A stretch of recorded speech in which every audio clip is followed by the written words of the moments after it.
Hey guys, it's Miss Sinclair. We are continuing on our Unit 8 and 9 lectures, finishing up our AP World History curriculum. Today we are going to be talking about the Cold War.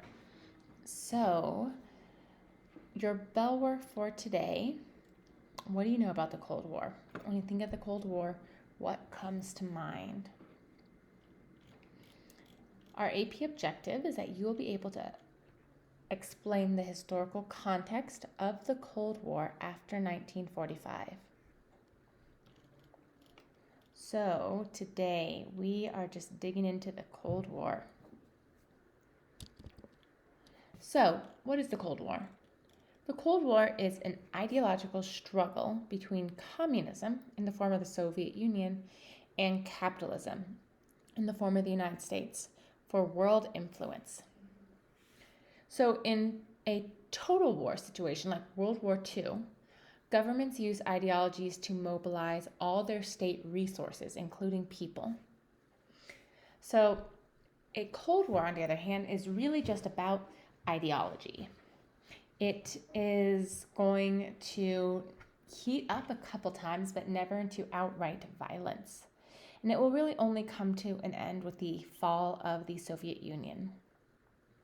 So we don't see any actual violence or combat between nations. Instead, you will see proxy wars where both the United States and the Soviet Union will support puppet governments, and these puppet governments will fight each other. Think Korea, think Vietnam, think Afghanistan. We will see that there's going to be extensive use of espionage and covert intelligence and lots of threats going back and forth, but no actual violence, thank goodness. So the Cold War brings with it a bunch of new definitions. So the First World, Second World, and Third World. You might hear people talk about them today like, oh, we live in a first world country, or I would expect this kind of stuff in a third world country. These terms aren't really applicable to just talking about development. Historically, they are linked to your economic ideology. So first world countries include capitalist industrial nations. Second world countries are communist industrial nations. And third world countries are developing, usually less economically powerful and not aligned necessarily with either capitalism or communism. So after World War II, we're going to see that tensions between the United States and the Soviet Union are going to be really high. So you can see, if you look at this map, whole parts of the world, the green, there are our third world countries. And it is the desire of both the Soviet Union and the United States to increase the reach of their influence. So there's one theory about the dropping of the atomic bomb that says Truman did it to scare Stalin. It wasn't about ending World War II. It wasn't about the potential threat of Japan. It was about the upcoming threat of the Soviet Union. So we will see conflict between the United States and the Soviet Union between 1945 and 1947 as the Soviet Union occupies many Eastern European countries. So as the Red Army pushed back the Nazis, they occupied the lands that they traveled through. And after the end of World War II, they just didn't give them back. So this Eastern Bloc will emerge, making included in it is going to be Poland, Czechoslovakia, Bulgaria, Romania, East Germany, and Hungary. And although these states will be considered satellite states, they are not officially Soviet republics, part of the United Socialist Soviet Republics, the USSR. They're all going to have communist governments, and they're going to really be under the thumb of the Soviet government. If you remember, at the end of World War II, they divided up Germany between the Soviet Union, Britain, France, and the United States. And frankly, Britain, France, and the United States all combined their regions. So you have what's coming down and is known as the Iron Curtain. This is a phrase used by Winston Churchill in a speech.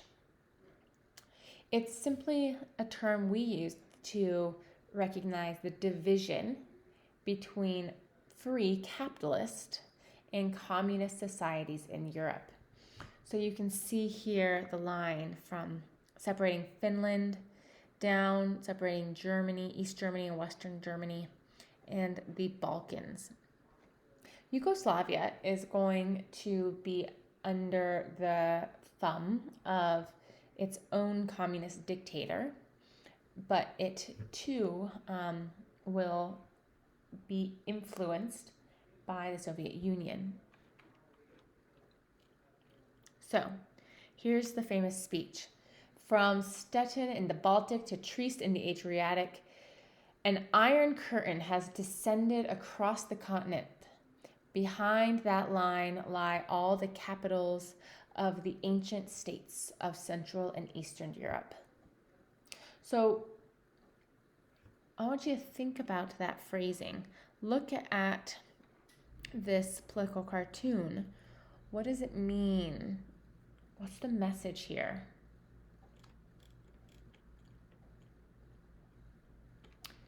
If you want to hear the actual speech, Winston Churchill is a dynamic speaker. I'd recommend you watch it. This is a really famous primary source. And I want you to think about, how did World War II influence the start of the Cold War?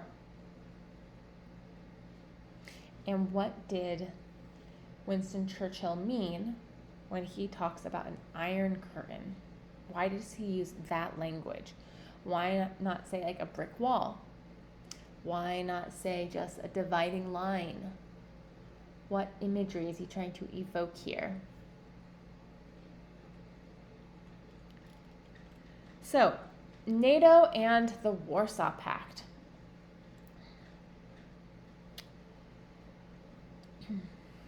NATO stands for the North Atlantic Treaty Organization, not to be confused with NAFTA, which is the North American Free Trade Agreement.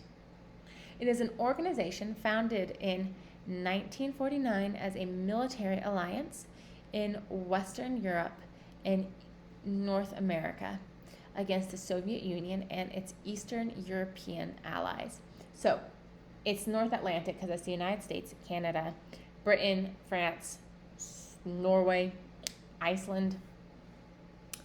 And the fact of the matter is, this is primarily a military alliance. So NATO continues to exist today, and it continues to just be a military alliance. Well, as you might imagine, the Soviet Union is going to view this as very threatening, right? All of a sudden, everyone who was on your side in World War II is now in a military alliance against you. So they are going to form the Warsaw Pact, which is really just the corollary to NATO. The Warsaw Pact will be created in 1955, and it is a treaty binding the Soviet Union and countries in Eastern Europe into an alliance against NATO. So post-1949, the Soviet Union and the United States will really begin stockpiling nuclear weapons. The USSR never engaged in direct warfare, but always maintained a high level of preparedness. They felt like they were surrounded by hostile forces as they struggled to recover from the terrible losses sustained in World War II. Just like in World War I, World War II will see Russia losing a higher number of soldiers and civilians than the other Allied powers. So, there's a couple good simple history videos. You don't need to watch both of them. You may consider watching one of them, and then we'll talk about the formation of NATO and the Warsaw Pact. So the Soviet Union as a superpower. Well, the Soviet Union is going to be able to build its status as a world power between 1945 and 1970 by pushing westward and regaining much of the Tsarist era territory through the Eastern Bloc. So Russia was huge under the Tsars and when it was still the Russian Empire. And one of the things it will do during this time is seek to regain all of that territory. Just like before, the Soviet Union is going to focus on developing heavy industry and weapons development, particularly as we encourage brinkmanship, which means you're like standing on the brink of war. You see the development of the hydrogen and the atomic bombs, and they will aid other communist states, establishing a protectorate over communist North Korea, aiding the Communist Party in China. So they're able to establish themselves as a superpower, in part because so much of Western Europe is just utterly destroyed. Right? The only two people kind of left standing after World War II will be the Soviet Union and the United States. So let's talk about Soviet culture after World War II. We will see that the Soviet Union will really encourage nationalism and communist loyalty against an evil and distorted United States, right? So the propaganda that's going to be coming out of the Soviet government that will be indoctrinating students and children will be that in the United States, the poor suffer. In Soviet Russia, everyone has access to everything, right? Communism is all about equality. And you can look at any capitalist state and point out the inequalities. Now, you can also point to the Soviet republics and point to the inequalities as well, but that's not the point. The point is that things are unfair and distorted and evil in the United States, where here in Soviet Russia, your good father, Joseph Stalin, cares for you. He is providing for you. Look at how they treat African Americans in the United States. There's no equality there. Look at how they treat women. Look at what they do to the Japanese Americans, right? How can you say that this is a country that stands for freedom and democracy? Right? These are valid criticisms of the U.S.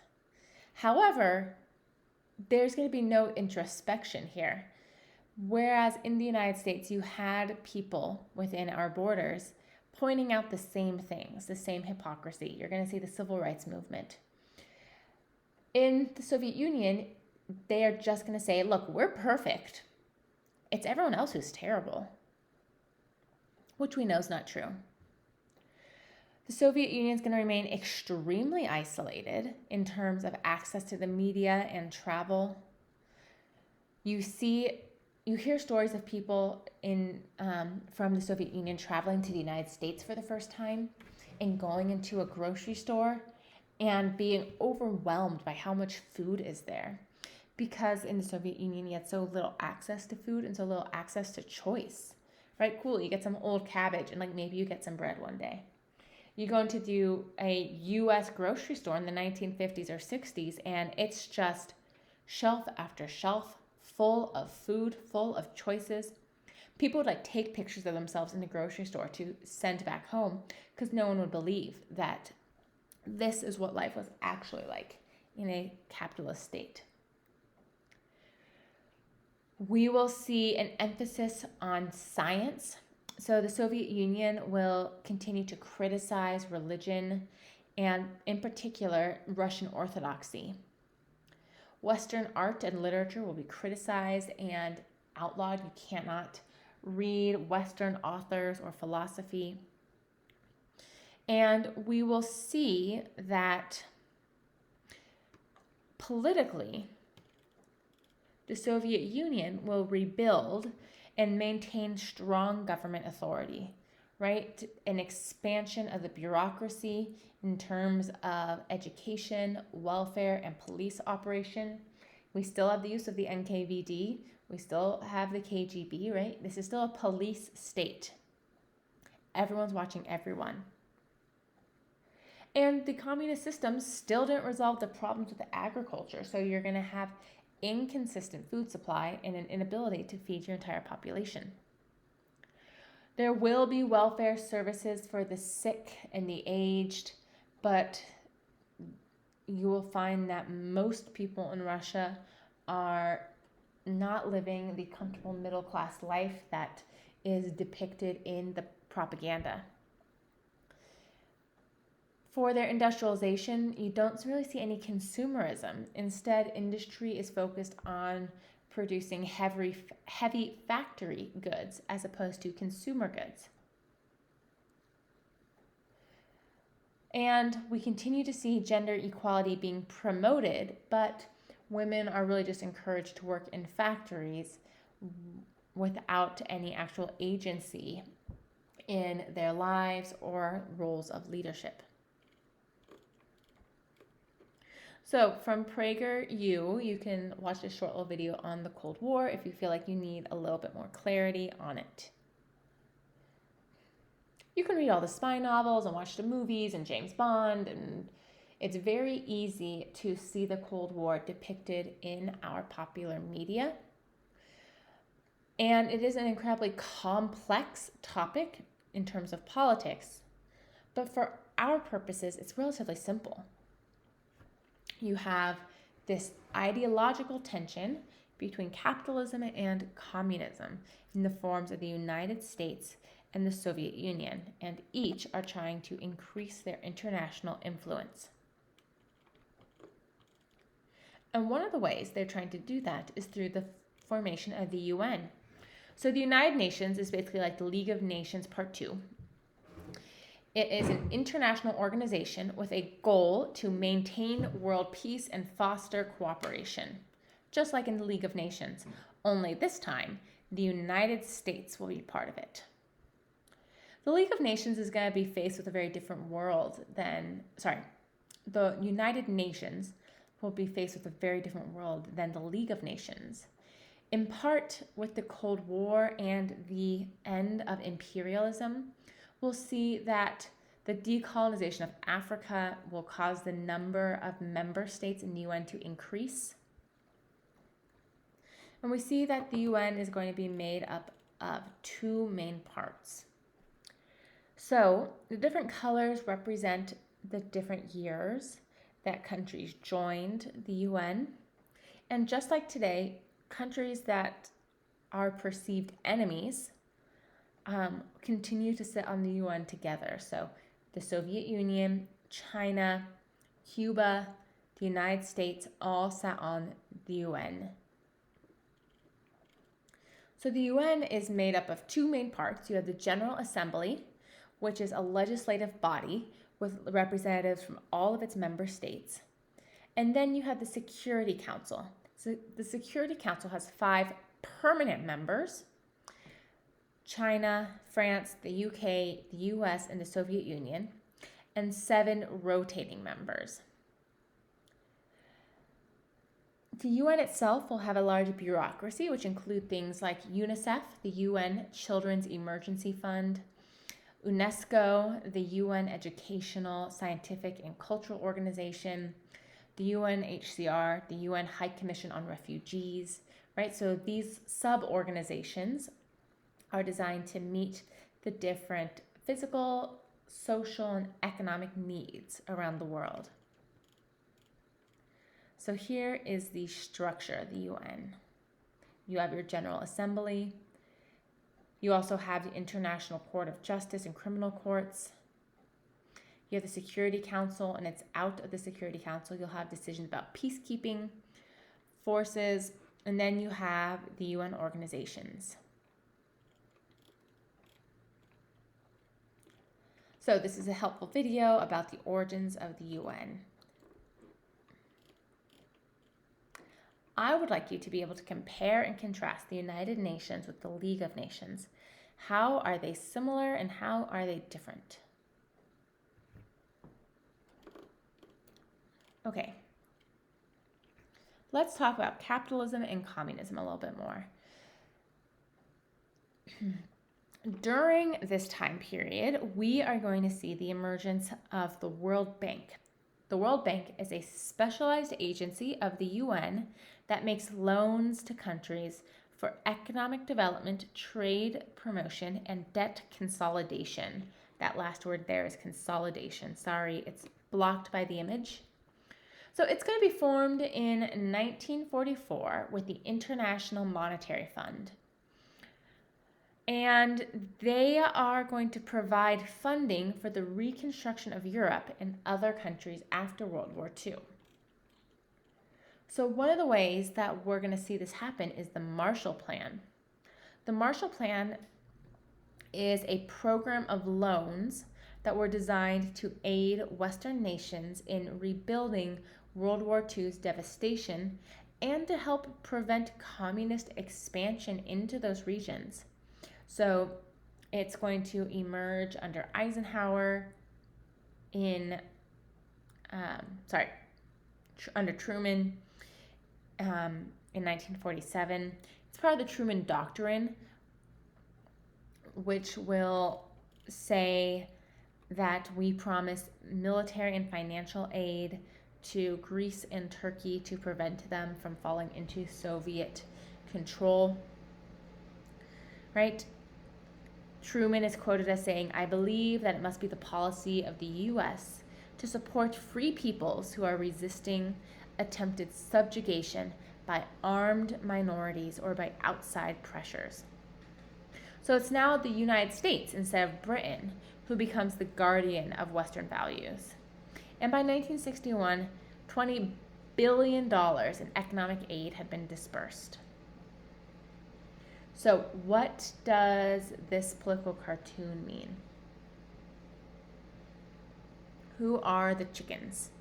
Who are the vultures? And who's the gentleman with the gun? So you are going to have a DBQ on your AP test. Being able to analyze political cartoons is helpful. So what's the message of this political cartoon?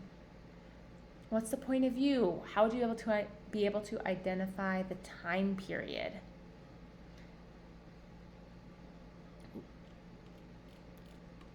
And if you need more information about the Marshall Plan, there's a great history.com video. This is an optional video, but it is helpful to understand this rule. The main thing is the United States isn't going to make the same mistake we made after World War I, which is let's just be isolationist and leave Europe to fend for themselves. They realize that's how disaster struck. This time, they are going to pour billions into Europe to help it recover. So we see during this time the European Economic Community, Common Market, emerge. It's a precursor to the EU. It will be formed in 1957, consolidating a bunch of earlier trade agreements, and it will allow for greater economic growth. We see wages increased social welfare benefits, healthcare, unemployment, public housing. So, this is significant. It does help Western Europe recover from World War II. And if they weren't getting aid from the United States, they would have gotten aid from Soviet Russia. And the world would look very different today. In the East, we still find communist regimes.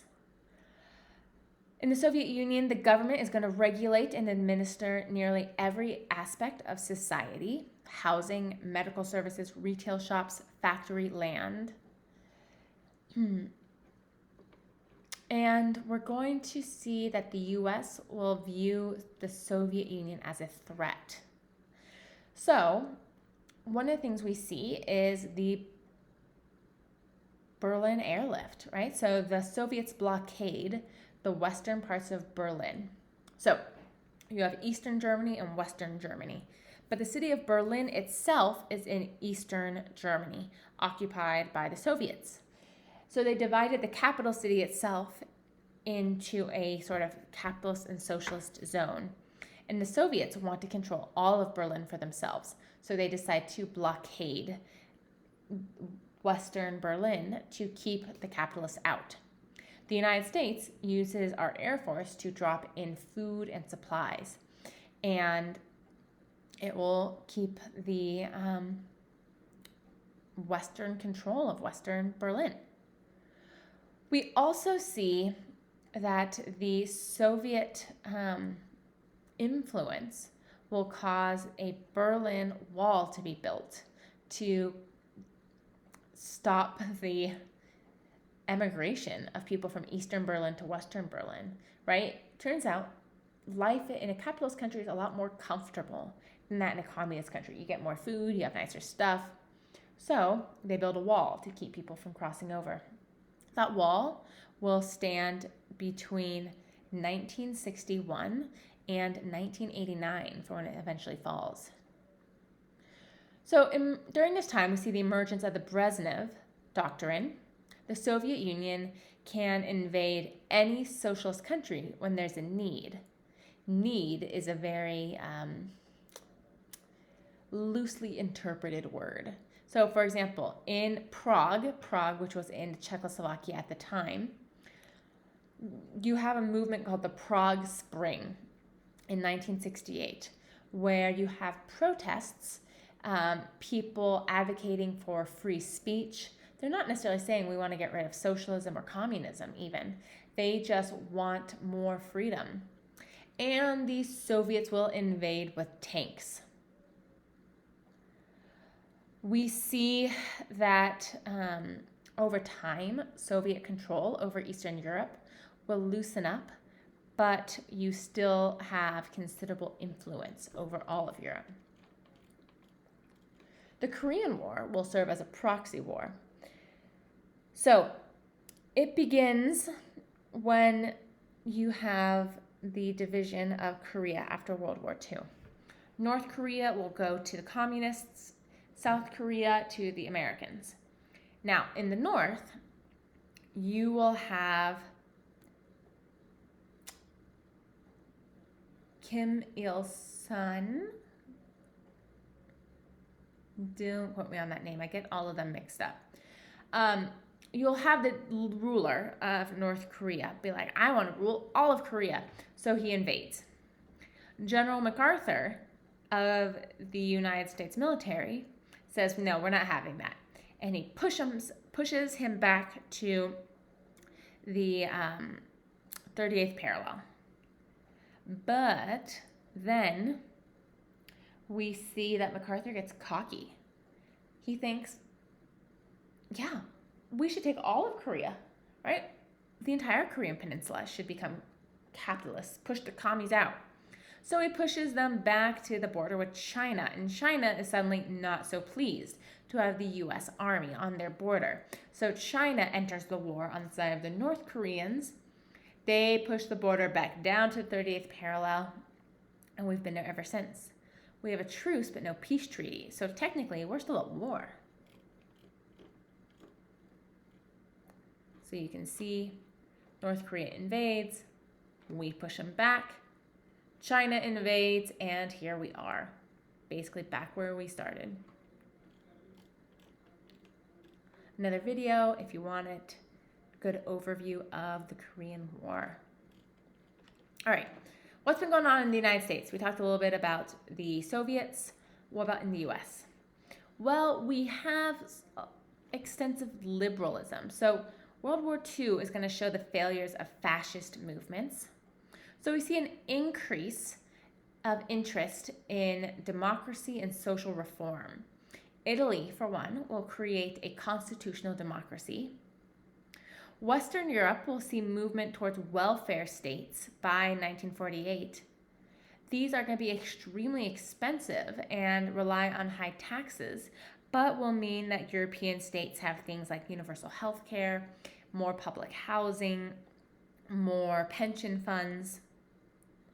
In the United States, the 20th century will basically known as the U.S. century, right? We become the world's leading defender of democratic and capitalist values. Our economy is going to be the most powerful in the world. So in the United States, you have liberal movements like the civil rights movement and environmentalist movements. You will learn about these in much more depth next year in APUSH. We also have concerns about the spread of communism. So you'll have like the Red Scare, which is this period in the United States when everyone's terrified that there might be secret communists seeking to bring down the US government. There was a few, but not as many as we thought. You'll also have the policies of the domino theory and containment at play. The domino theory says if one country becomes communist, all of its neighbors will follow. So the containment policy says that we need to contain communism. That means we need to arrange alliances with countries that surround the Soviet Union to prevent its spread, and we need to overthrow governments that look like they might be leaning towards communism. So our military spending will increase dramatically. And you see this idea played out in the Vietnam War. This is another proxy war. It's a conflict between the North and South Vietnamese. North Vietnam is going to be communist already, and they will partner with South Vietnamese communists, and they will combat the South Vietnamese government, who will be assisted by the US. So the North Vietnamese leader is going to be Ho Chi Minh, and he is going to be the leader of the Communist Party. But frankly, he worked with the United States against Japan in World War II. And we see a nationalist coalition after World War II to push out the French colonizers. So the French leave in 1954, but the US had intervened to help support the French. The Viet Minh form a communist government in the north, and they support the Viet Cong, which is a communist guerrilla movement in the south. The problem here is an ideological understanding of what ideology will govern Vietnam, but also economic orientation. So you have a non-communist government in South Vietnam, but the South Vietnamese government is corrupt. They treat their citizens badly. It's kind of like the Kuomintang in China.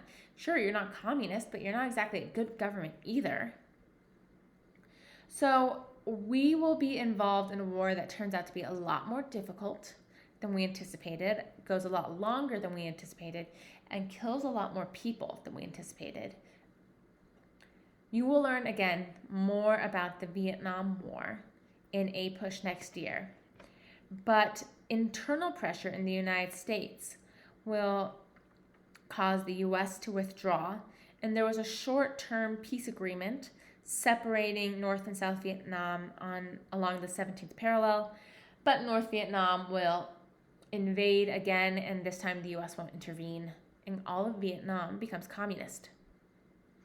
So thousands, tens of thousands of people will die in this war, and there will be significant numbers of civilian deaths in Vietnam, Cambodia, and Laos, especially as the US will use chemical warfare in an effort to combat the Viet Cong and the North Vietnamese armies, and this chemical warfare will have long-term impacts on the civilian populations.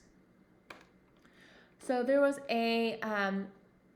this is a great video clip. I do want you to watch this one. One of the different things about the Vietnam War is that by this point, the media is there every step of the way. So in World War II, yeah, you had film and you had photography, but it was all very censored, right? It was all very propaganda. Look at us, we're the good guys defeating the Nazis. They're not going to show images of American soldiers dying in battle or burning corpses. Yeah, but at the Vietnam War, you have a much larger media that's more difficult to control. So this is going to be a video clip. If you just search like CBS Vietnam War, it's linked in our YouTube playlist. So this is a good example of how film can act as a primary source as well. There's also a great documentary by Ken Burns on the Vietnam War, which I recommend. So, how can video act as a primary source? How would you analyze it? What did you see? And how did the rivalry between Cold War superpowers impact the rest of the world? Okay, last thing we're going to talk about today is nuclear supremacy.